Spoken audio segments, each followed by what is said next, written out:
अभिषेक बताइए बड़ी खबर 26 मई अगली तारीख डाल दी है कोर्ट ने, ये अभी की बड़ी खबर है।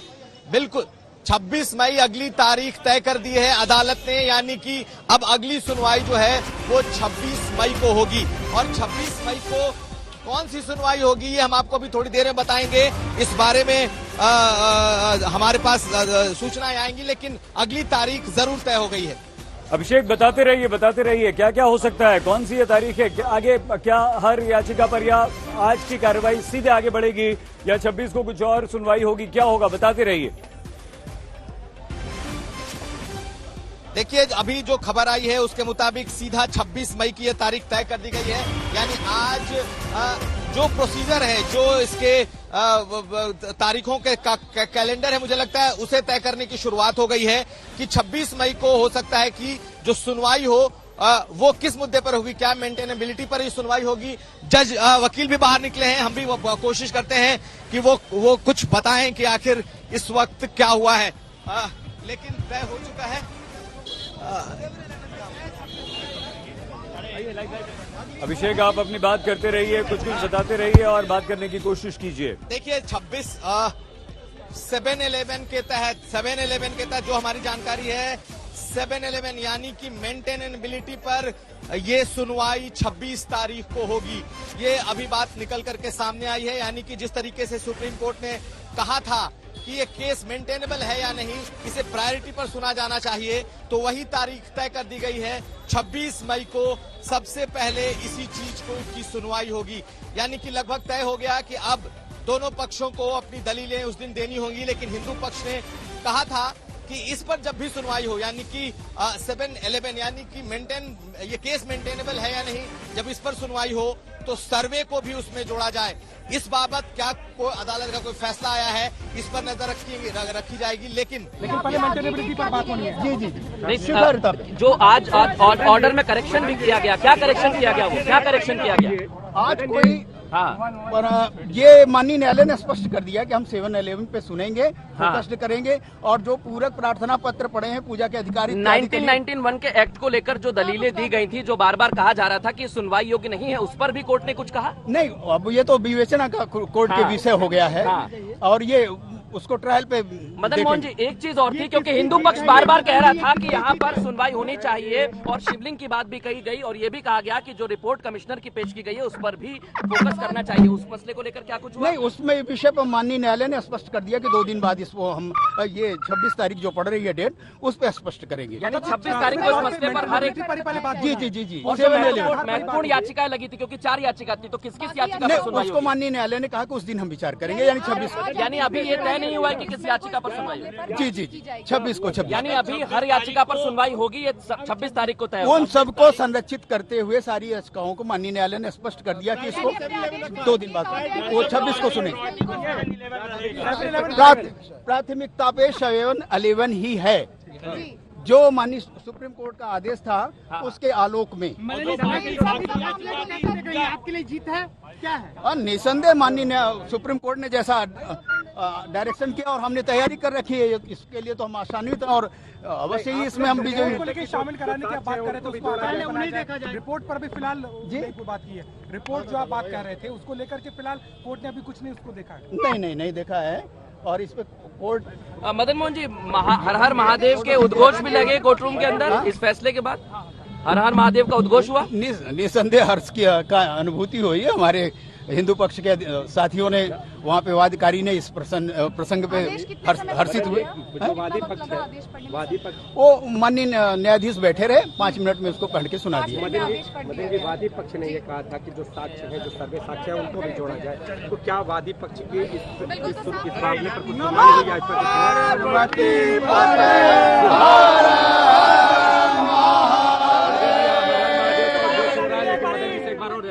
चीजों को स्पष्ट कि आप जो वादी पक्ष की जो मांग थी कि जो सर्वे साक्ष्य है उनको भी जोड़ा जाए, उस पर क्या फैसला हुआ? आज अपनी टीम है वहाँ।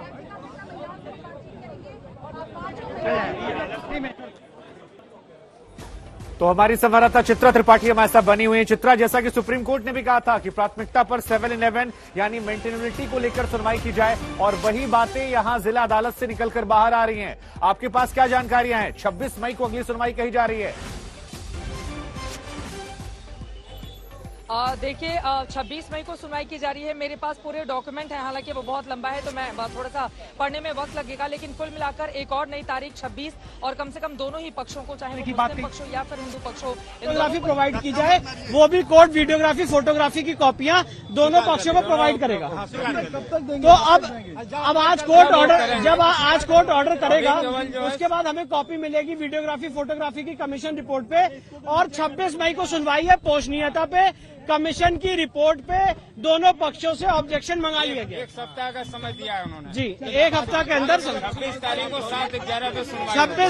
26 तारीख को सुनवाई होगी।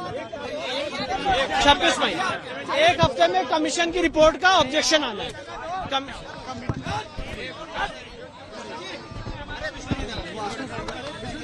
हमारे साथ इस वक्त विष्णु जी हैं, विष्णु जैन जी, ये क्या हुआ है अभी? आज कोर्ट ने क्या क्या कहा? देखिए कोर्ट ने ये, मैं बता रहा हूँ, धक्का मत दीजिए, मैं कोर्ट ने ये कहा है कि जो मुस्लिम पक्ष का एप्लीकेशन है 7-11 का, केस की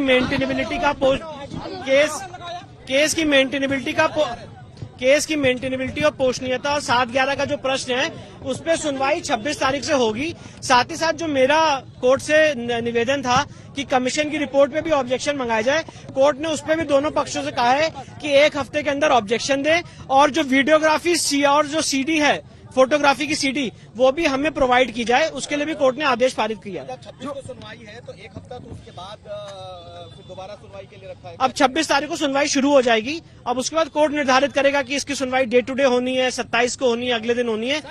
26 तारीख को मुस्लिम पक्ष 7-11 पे केस की मेंटेनेबिलिटी पे अपनी बहस शुरू कर देगा। आपको कब तक मिलेंगे ये फोटो और इसकी? कोर्ट ने कहा है कि वो आज आदेश पारित कर देंगे और 1-2 दिन के अंदर हम उसकी कॉपी भी ले लेंगे। दलील भी दी गई कि नहीं, आज कोई आर्गुमेंट नहीं हुआ था। कोर्ट ने अपना सिर्फ ऑर्डर सुनाया कि सुप्रीम कोर्ट ने कहा है कि सूट की मेंटेनेबिलिटी पहले डिसाइड की जाए, इसलिए जब सूट की मेंटेनेबिलिटी डिसाइड हो जाएगी तब हम आगे प्रोसीड करेंगे। पर जो कमीशन की रिपोर्ट पे ऑब्जेक्शन आना है, कोर्ट ने कहा कि जो कोर्ट का ऑर्डर है 5-4 का वो प्रभावी है, और इससे पहले का ऑर्डर कमीशन की रिपोर्ट पे ऑब्जेक्शन मंगाने का वो प्रभावी है। इसलिए दोनों पक्ष 1 हफ्ते के अंदर कमीशन की रिपोर्ट पे जो कहना चाहते हैं, अपना ऑब्जेक्शन देना चाहते हैं, वो भी दे सकते हैं। मेंटेनेबिलिटी पे अगर ये सुना जाएगा, अगर ऑब्जेक्शंस मंगाए गए हैं जी, तो क्या जब मेंटेनेबिलिटी पर सुनवाई होगी तो जो सर्वे का रिपोर्ट है उसको भी मेंशन किया जाएगा? नहीं, बिल्कुल देखिए, सर्वे की रिपोर्ट पे उनसे उनके ऑब्जेक्शंस मंगा लिए गए हैं। 1 हफ्ते का समय दिया गया है। जब तक मेंटेनेबिलिटी पे सुनवाई हो रही है तब तक सर्वे की रिपोर्ट पे ऑब्जेक्शन आके जो मुझे लगता है उनकी बात खत्म हो जाएगी। उसके बाद वो कोर्ट के रिकॉर्ड का पार्ट होगा, वो भी हम रिलाई कर सकते हैं अपने आर्गुमेंट के दौरान मेंटेनेबिलिटी के इशू पे, क्योंकि अभी मेंटेनेबिलिटी का इशू का पक्ष जो है वो मुस्लिम साइड को स्टार्ट करना है और हमें वहां पे उसको रिस्पॉन्ड करना है। तो 26 को उनका आर्गुमेंट शुरू होगा और कमीशन की रिपोर्ट पे ऑब्जेक्शन उनका इन द मीन टाइम आ जाएगा और वो भी साथ में पढ़ा जाएगा, ऐसा हमारा इंटरप्रिटेशन है। तो ये थे विष्णु जैन, और इन्होंने साफ साफ कह दिया कि जो कोर्ट ने कहा है वो ये कि 26 तारीख को मेंटेनेबिलिटी पर सुनवाई भी शुरू होगी, और 1 हफ्ते का वक्त दिया गया है जब सर्वे रिपोर्ट को लेकर के आपत्तियां मंगाई गई हैं। यानी कि हिंदू पक्ष और मुस्लिम पक्ष अपनी अपनी बात रखेगा, और मुस्लिम पक्ष को अगर उस पर कोई आपत्ति है तो वो रख सकते हैं। आज से लेकर परसों तक, यानी कि 26 के पहले तक कभी भी कमीशन की जो रिपोर्ट है, उसके फोटोग्राफ्स हैं, उसकी वीडियोग्राफी के जो चिप्स हैं, ये दोनों वकीलों को दिए जा सकते हैं। और उसके बाद जब 26 तारीख को इसकी सुनवाई शुरू होगी तो उस दौरान सर्वे रिपोर्ट को भी मेंशन किया जा सकता है। बड़ा फैसला है, बिल्कुल बड़ा फैसला है। चित्रा के पास भी चलते हैं। चित्रा, 26 मई को अब अगली सुनवाई होगी और बताया जा रहा है कि मेंटेनेबिलिटी पर सबसे पहले सुनवाई होगी, और क्या कुछ जानकारी आपके पास? देखिए, हिंदू पक्ष के वकील को आप सुन रहे थे, अनुपम द्विवेदी जी याचिकाकर्ता के वकील हमारे साथ मौजूद हैं, और याचिकाकर्ता खुद हैं कुलपति तिवारी जी, महंत हैं आप श्री काशी विश्वनाथ मंदिर के, वो हमारे साथ मौजूद है। क्या हुआ है कोर्ट के? आज जज साहब ने जो है जो व्यक्ति को आपत्ति थी कमीशन रिपोर्ट की, उसके लिए 26 तारीख डेट लगा है कि आप लोग कॉपी ले लीजिए, फिर आगे कोई सुनवाई तेज होना इस माननीय सुप्रीम कोर्ट आदेश है। सुनवाई तेज हो, आप लोग चाहते हैं कि सुनवाई तेज किया जाए ताकि जल्द से जल्द फैसला आए। 8 वीक में सुप्रीम कोर्ट डायरेक्शन दिया है कि आपको निस्तारण करना है। आप लोग चाहते हैं डे टू डे बेसिस पर पूरे मामले की सुनवाई। बिल्कुल बिल्कुल। और पूजा के अधिकार को लेकर क्या हुआ? वो अभी जो पेंडिंग है मिलेगा ही, पूजा का अधिकार मिले। आप लोग कोर्ट के भीतर भी हर हर महादेव का नारा लगा? नहीं, हम नहीं, हमारे सब भक्त थे।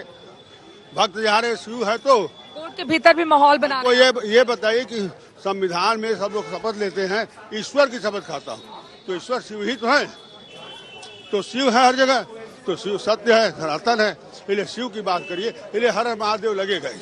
हर हर महादेव का नारा कोर्ट के भीतर भी लगता रहे? कहीं भी लगेगा। ठीक है, एक आखिरी सवाल आपसे मैं जानना चाहूंगी। मुझे पता है आपको जल्दी है, आपको जाना है। आप चाहते हैं कि डेली बेसिस पर जल्द से जल्द सुनवाई हो ताकि जो भी सच हो पूरे मामले का वो सामने आए? क्योंकि क्या शक्ति है, बाबा बड़े कष्ट में विश्वेश्वरनाथ को कष्ट मिला, इसलिए मैं चिल्ला रहा हूँ जल्दी जल्दी न्याय दिया जाए, जल्दी से जल्दी न्याय दिया जाए इस पूरे मामले पर। ठीक है, बहुत शुक्रिया आपका कुलपति तिवारी जी। अनुपम द्विवेदी हमारे साथ मौजूद हैं, याचिकाकर्ता के आप वकील हैं। कोर्ट के भीतर क्या हुआ है? एक्चुअली देखिए मैडम, कल जो है ऑनरेबल सुप्रीम कोर्ट के डायरेक्शन पर जो है कल फाइल यहाँ डिस्ट्रिक्ट जज साहब के यहाँ पे आई थी, तो कल उस पर आर्गुमेंट हुआ था।